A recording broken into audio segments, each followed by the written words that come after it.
I'd like to talk to you today about a subject not everyone understands, but is still essential to a nation's development: taxes. Now, taxes are basically the government raising income to pay for things the citizenry needs. The citizens give up a portion of their income, and the government uses that money to fund large-scale projects and government operations.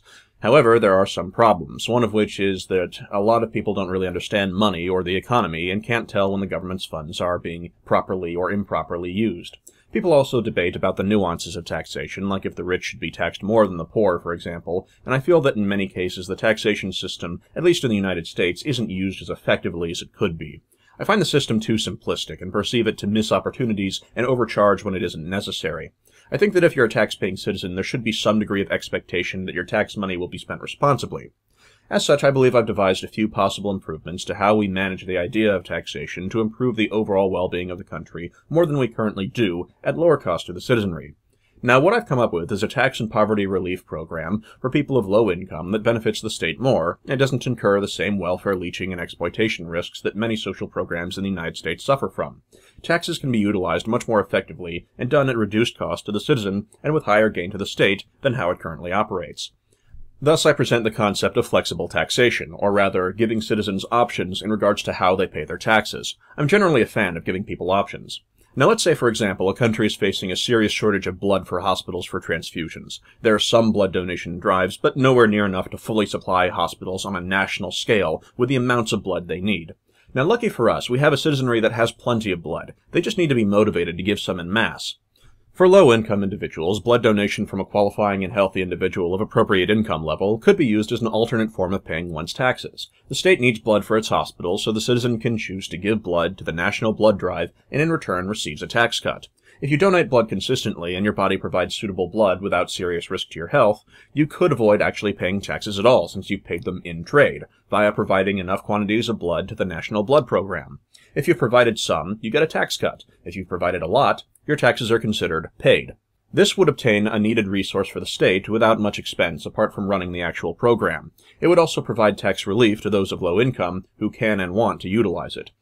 This saves the state money and saves the citizen money simply because it's an alternative means of taxation. The way taxation works right now is too simplistic. Give people options, because there's really not much point in taking people's money so we can spend it on something we could have obtained cheaper through a national program anyway. Now, we can also use a better taxation program not only to provide tax cuts, but to hammer away at poverty and unemployment. Blood donation is just one example of many. Suppose we have situations where we can use grunt labor, where training requirements are minimal for various national projects, such as upgrades to roads that would otherwise be sitting neglected. For the simpler tasks that are involved with such projects, we could offer people the opportunity to work for, say, a couple of days on a weekend to either pay their taxes or, if that's already paid, obtain supplemental tax-free income. This would help provide those that are looking for work and those unemployed willing to work with additional work opportunities and income by essentially offering them fairly flexible and well-paying part-time jobs depending on the local area's state needs. And this is a motion even those generally opposed to social programs should support, since this kind of welfare is being given to people for working to improve their community rather than being given as a simple handout, though my opinions on social program reform, unemployment, minimum wage, etc. are different videos entirely. These national programs can be used to steer the general direction of the country and encourage certain behaviors from the citizenry without making it mandatory while fulfilling needs in a cost-effective manner. Not everyone will have healthy enough blood to qualify for the blood donation program, but I feel one of the better ways to give as many people as possible access to this program is to increase the amount of options. Helping cleaning a road is a simplistic but fitting example, and there are many tasks that need doing either nationwide or for the local city government. And such a system could be utilized to great benefit as a way of raising manpower for desired projects, be them nationwide government projects to local city government activity. And by offering options, we should be able to get a larger number of people involved in these programs to give people variety in what way they choose to contribute. We could also encourage things like technological innovations by holding government contests in regards to the creation of things the state would deem useful. To use a more grand example, discovering a promising cure for cancer could result in the winning of a state award which would offer either a considerable stipend, long-term tax deduction, or some other benefit. A simple iPhone app that the state might think useful enough to put on a government website for free download would be another example. We should reward people for being useful and doing good work. A different idea I originally cooked up to provide tax relief to small business owners was to implement flexible taxation for qualifying businesses.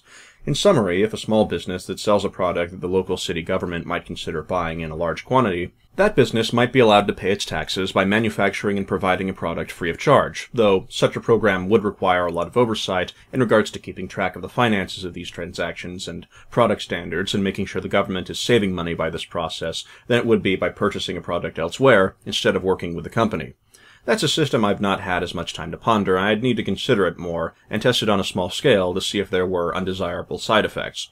I do speculate that it may be more expensive to keep track of if the business is trying to cheat the government than it would be to simply buy the product elsewhere, but that might vary depending on the situation. How convenient that we have so many people in so many areas that could use improvement that we can test programs in to see if they work when moved off the drawing board. Science and experimentation. Building a brighter future. Vote meritocracy. I'll see you next time.